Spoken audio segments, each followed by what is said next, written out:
What is up, my friends? Welcome to Monday after week 15.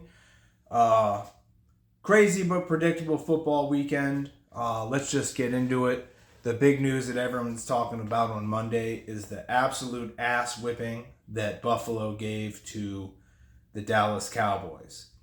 I said that was going to happen, not because I have so much faith in Buffalo. It's more because I know that Dallas is a fraudulent team. And it went down a little bit differently than I expected. I didn't expect Josh Allen to complete 7 passes for 94 yards, and that's it. But what Buffalo did yesterday is a lot of what people like me have been expecting from them for a long time. They had a good game plan going into it, that they're going to run the ball and attack the undersized linebacking core that Dallas has. Dallas's defense is built to play with the lead. They're built for speed, and they're built to come after you when you're down, and that's how Parsons racks up sacks, and that's how they get a lot of interceptions. But when you can get physical with them and then make them play from behind, they're a completely different team. And you could argue that about every team, that they have to play different, but it's high ceiling, low floor with Dallas. And it was very pleasant to watch. It was nice to see Buffalo utilize the ground game. It was nice to see Josh Allen not throw an interception or fumble the ball. Were there a couple of ticky-tack referee calls? Yeah, but on both sides of the ball. But that doesn't negate the fact that it was a 28-point victory. And I say it's a 28-point victory because the garbage time touchdown against the third stringers, I don't fucking count that shit. That's nonsense. So now Buffalo moves on to the Chargers. So they got the Chargers, the Patriots, and they end the season against Miami. I didn't think that they would end. I thought they would beat Dallas and lose to the Chargers, but that was before Herbert got injured. That should be a pretty smooth game against the Chargers. The only thing that concerns me is it seems as though every time a coach is fired, the team comes out fired up and kicks whoever they play next in the ass. And hopefully that doesn't happen to Buffalo. There's a lot of talent on the Chargers team, but they don't operate very well, and their starting quarterback is down. So it should be a pretty smooth game for them. They should be able to take care of the Patriots, and then I'm guessing Miami's going to lose one of their next 2 games. But I had previously said that I think Miami will beat Dallas.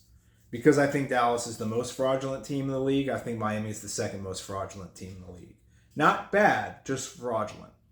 So I think Miami can beat Dallas because the way that teams now know that they can just run the ball at Dallas, no matter what, with Hill and Waddle, you still have to keep coverage over the top. So just the threat of Hill and Waddle, A-Chain and Mostert could have huge games, and it would be funny to see Dallas just get run out of that building. But I think Baltimore takes Miami. Baltimore's a really good team. I was watching them play last night, and they just find a way to get things done. They're very physical, and physical teams give Miami problems, so that'll be interesting as well. Speaking of Miami, they put up 30 against the Jets, and the Jets put up 0. So once again, I don't understand why Robert Saleh has a job. It's pathetic that you have a professional football team that can't score 3 points in a game. So anybody who thought that the Dolphins would lose to the Jets were just out of their minds. I couldn't figure out why some people were predicting that. But opinions vary, man. And the Tennessee Titans had a 13-0 lead, and that they blew and lost to the backups of Houston in overtime. Once again, Mike Vrabel should be fired. He's not a good coach. He's a guy that can get you to a certain point, but doesn't know how to make adjustments, doesn't know how to do anything except want to win 13-3 by running the ball with Derrick Henry and playing solid defense, and that just doesn't work out after a while. So that was pretty bad on them. Tonight we've got the Eagles and the Seahawks, and ironically enough, both of their quarterbacks are out, I believe. So that should be an interesting game, as far as that goes. Previous to yesterday, on Saturday night, we had UFC 296. Covington and Edwards. The main event, I'll say, was very lackluster. Colby went out there and looked like he didn't even want to be there. And I don't know if it was all the time off that he had, or something about Leon was giving him a bad read, but he did everything he normally doesn't do. He was moving backwards. his striking has never been good, but he wasn't really trying anything until certain times in the third and fourth round, or it was the fourth and fifth. Very lackluster performance. I think if Edwards went out there and put his foot on the gas, he would have finished Colby. But like I said, Edwards is the type of guy that will fight you one level above wherever you are. So if we're going to fight at a 3, he's going to fight at a 4 and coast to a decision. That's exactly what he did. But whether he gets Bilal or whether he gets Shavkat, he's going to have to get ready to be pushed, because those guys are going to be coming for him harder than Covington did. And for Covington to fucking go in the back and try to stay in character and say, like, I only lost because I support Trump, like, cut the shit, bro. People now see that you're flawed, and your flaws are not getting dealt with. Your striking is not improving to the point where people are going to be scared to engage with you, and it's going to cost you in the long run, especially as you get older in the welterweight division. Pantoja kept his belt, beating Royval.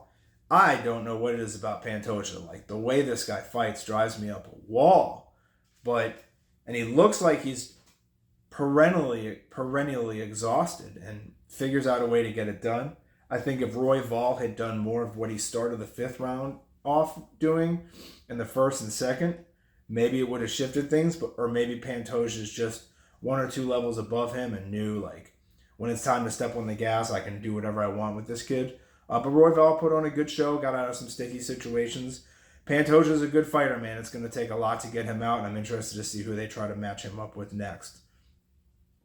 Shavkat got the finish against Stephen Thompson. I know some people thought that it was very boring. He didn't engage him in striking. Apparently Shavkat was injured and couldn't throw kicks at all, so he kind of had to dummy his game plan down, which it makes it that much scarier, because if the guy has a ligament tear in his ankle and he still goes out and gets a submission against a guy who's never been submitted, that's very impressive. And I look forward to seeing him get the title shot. I know they're talking Bilal, but it'll be Bilal and it'll be Shavkat. You had the Bryce Mitchell and Josh Emmett fight, which kicked the card off. That was a pretty devastating knockout. What happened to Mitchell. It's nice to see Emmett get a victory. Like I said, for some reason, I never really rooted for him, even though I should, because we have a lot more in common the more I get to know the guy. So it was a nice victory for him. They were both good sports about it. All the video of Mitchell after his knockout, where he's like, what happened? He's like kind of acting kind of crazy. He's still knocked out. He has no idea what he's doing. He probably didn't come to until he was in the hospital, and then they explained what happened. But he seems like he's in pretty good spirits about it as well. So regardless, you move on from there. That was the last card of the year. So a little bit of downtime coming up, but some monster matchups announced for 98, 99, and then we'll see what happens with UFC 300. So a little quick video today because I got to go. I'm also under the weather. I'm not feeling too hot. And then we got a big week in football coming up next weekend as well. And then it's Christmas time, fellas. Till then, stay frosty, my friends, and I'll see you eternally disappointed fuckers on the other side.